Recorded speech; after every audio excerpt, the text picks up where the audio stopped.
Comes from his collection called To Wake, to Rise, Meditations on Justice and Resilience. Benediction for the Heavy Heart. Good morning. I missed your good, because a plane, because a truck, because a gun, because a cop, because a government, because a people suffering, because too many people suffering, because war, because famine, because some mornings it is so hard to rise, to wake, to be a self. There is a pause here. There is a deliberate cessation. I want a cessation to the noise in my head, to the ache in the collective heart of this world. When I was young, this seemed possible. I want your mornings good, your evenings good, all the late nights and sunrises and afternoons and moments pressed against the ticking glass of your life good. Breathe for yourself, for each other. Let us breathe in when others cannot, when we can do nothing else. Let us stretch ourselves open to embrace our friends.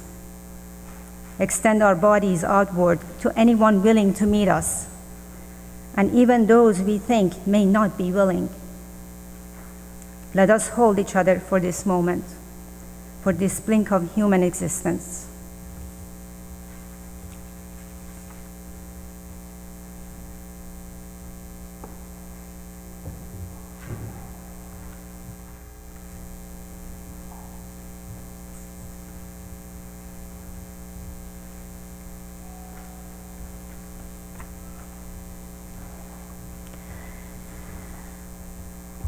So I admit to a certain amount of basking in the glory this week. It was a busy week, so I couldn't set aside a specific time for reflection or gratitude like I had the week before my ordination. But there were still many opportunities to bask, to revel in the love of that ceremony and my gratitude for this call. People in the ministry at Chaplains on the Way approached me on the street this week, usually with the bear hug first, saying, "Reverend Rebecca, that sounds so good. We're so proud of you." Those who actually made it to the ordination had smiles from ear to ear as they spoke of how beautiful it was. The flowers, the food, the drummers, and the multitude of people in the pews where they were welcome. They talked about Tony, a veteran amongst us, who stood in the middle of the aisle 3 times to salute me, and how astonished they were that no one escorted him out, because everyone in the church was so happy and so filled with love and just generally nice in that church. There have been text messages, emails, cards, and calls from friends repeating all of that beauty, minus the bit about Tony. The whole week has been a painful workout for my smile muscles. And then Thursday, I got an email from Reverend Susan Frederick Gray, our newly elected president of the Unitarian Universalist Association. She called it a pastoral letter. She was ministering to ministers during these days when one tragedy seems to follow another. Dear colleagues, religious professionals, and lay leaders, it started, I am thinking of you. See also last week, about 5 hours after my ordination, as you know, 58 people lost their lives, and 500 were injured while they were celebrating. They were having fun at a concert when a gunman opened fire on them from his hotel room. The very thought of that action chills us to the bone. How could anyone do such a thing, especially to people they don't even know? It's been a part of our week, right? It's been on social media. We've been talking about gun legislation again. And even you kids are probably talking about it in school. And I hope you know that your parents and the adults in your life do everything they can to keep you safe and out of harm's way. The letter from Reverend Susan Frederick Gray went on to say this: "You are on the front lines providing ministry and leadership to people of all ages, helping us all not lose hope in our humanity in this very inhumane time, helping us all not to lose hope." Now, the president of the UUA doesn't know me. She doesn't know that I read this email as a person 4 days into my ordained ministry. She doesn't know that just last Sunday I told the gathered crowd that I was mindful of the privileges and the responsibilities that come with ordained ministry, like no more snuggling into the pew and looking up, like really up, to Nathan and others to lead or carry the hope for me. But she probably knows, as we all do, that no one person carries the hope alone. Ordained and lay people, people of faith and people still seeking it, we need each other to carry hope when faced with this kind of what she calls inhumanity. We need the love that surrounds and binds us when we come together after something scary happens like this, and as we try to make sense of it. Isn't it remarkable the extremes a week can bring us? A joyful event filled with love that swells our smile muscles, and a tragic one that chills us and makes us wonder again, is there evil in this world?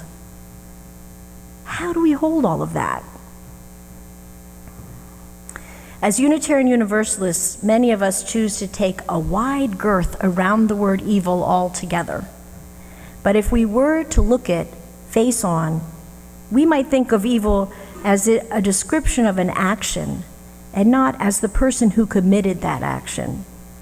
Our Universalist heritage tells us that we will all be reconciled to God or the ultimate goodness at the end of our lives. Meaning hell is what we create here on earth and not a place we go to after life if we've been naughty or even evil when our life is over. This theology is part of what I call the good news about our faith tradition, and I love to spread it. So last Tuesday, I bought a page full of quotes about evil written by various UU ministers to our weekly discussion group at the Soup Kitchen in Waltham. In that hour before dinner, an ever-changing group of folks come around one table to read and discuss whatever the chaplains have brought.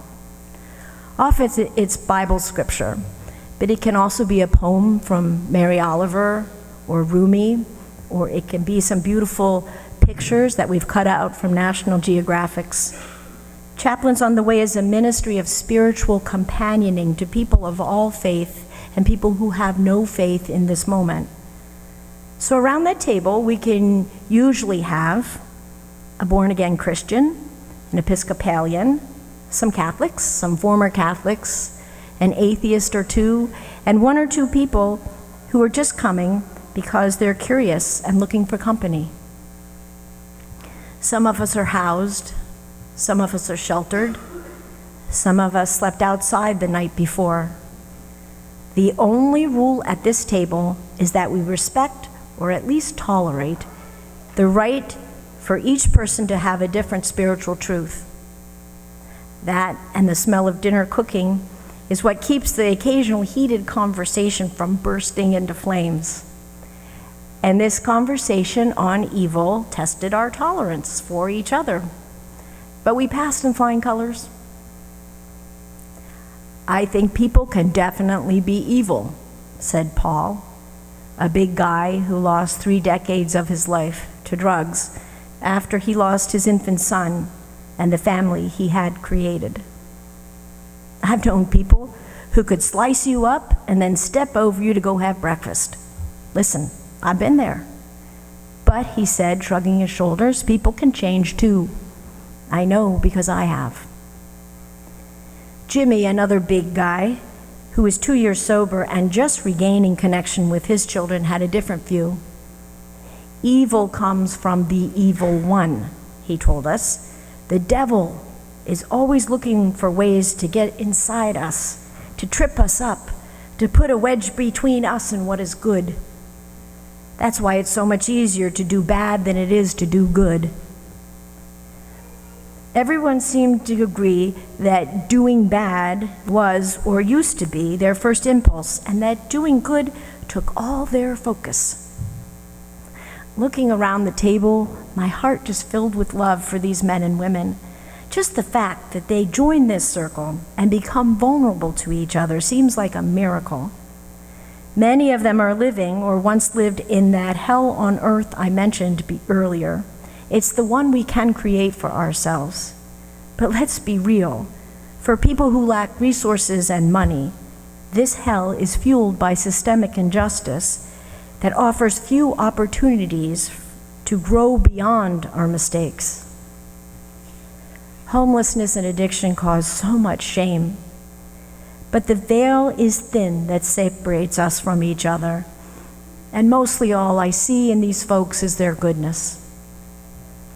So how do we avoid evil and doing bad, I asked. By making good choices, said one person. By staying around good people who are trying to make good choices, said another. Love helps, said Paul. I think feeling love makes you feel better about yourself, and that helps. I think helping others is the best way to stay positive, said Jenny, a dear older woman who takes 2 buses to join that circle every week. By the way, she said, almost on cue, I'm going to get another cup of coffee. Can I get anyone anything else while I'm up? So finding connection, being loved, and acting with love seem to help us avoid acting on the evil that might be within us. But it also helps us to heal the evil we witness or experience. And I don't take that word lightly, evil. See, in the weeks and months leading up to my ordination, even before the shooting in Las Vegas, I've been thinking about evil. I've been feeling it at work, in our community, on the street, in the form of addiction, specifically addiction that leads to death. We've had 8 of those deaths this year, 3 in the last month. People I knew well and saw most days. I told a friend of mine who serves an indoor parish, it would be like you lost 2 choir members and someone on your board in 3 weeks to the same illness. It made me feel like that illness, that disease, addiction, is evil.